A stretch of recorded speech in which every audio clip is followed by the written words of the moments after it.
Last week I said I'd be talking about Jacob Have I Loved, and a character who doesn't feel that special, but I think given how everybody is, on self-quarantine all around the world, it might be interesting to talk about a kid's book that deals with a similar problem, or a similar issue, Outbreak, in the early 20th century. It's Frances Hodgson Burnett's The Secret Garden.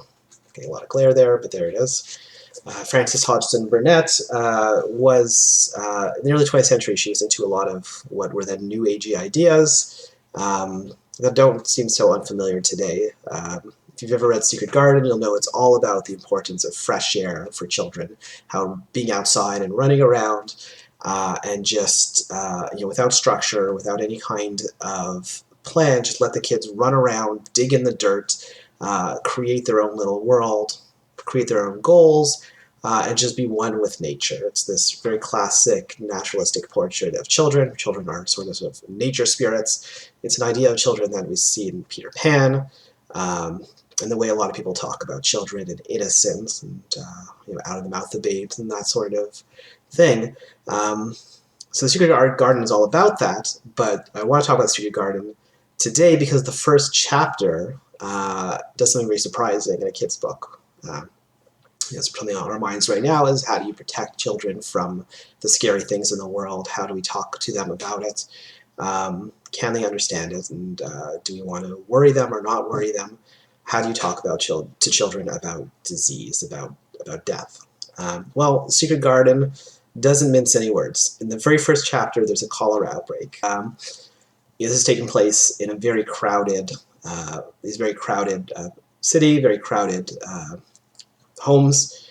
The main character, Mary, is surrounded by her servants and all kinds of people. But one day, the cholera breaks out, and things change very quickly. Page 7 in my edition here, very early. I think I'll just read a couple paragraphs here, and we'll think about that. After that, appalling things happened, and the mysteriousness of the morning was explained to Mary.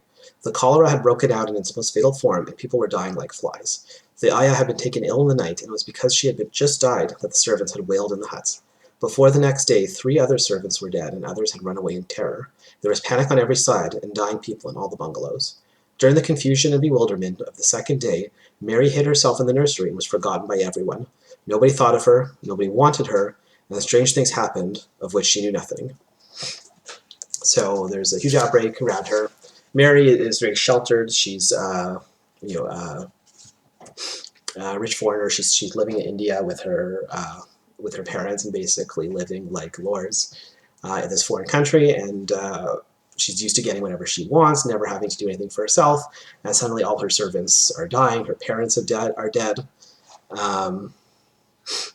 the end of the chapter, that was why the place was so quiet. It was true that there was no one in the bungalow but herself and the little wrestling snake.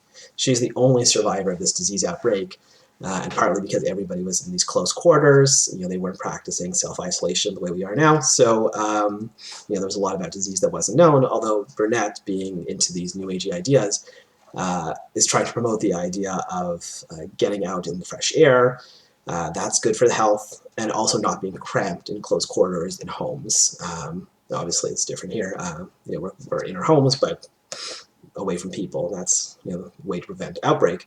I don't know. I just was thinking that Secret Garden seemed appropriate given the situation now, and also thinking about how to talk about the situation now with kids.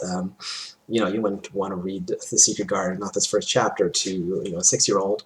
But a more mature 8-year-old, certainly a 12-year-old, could read this and appreciate how straightforward Burnett is being about disease, about health, and what that means, and what death means, and being very frank about it in a kid's book. It's surprising, but ultimately, perhaps,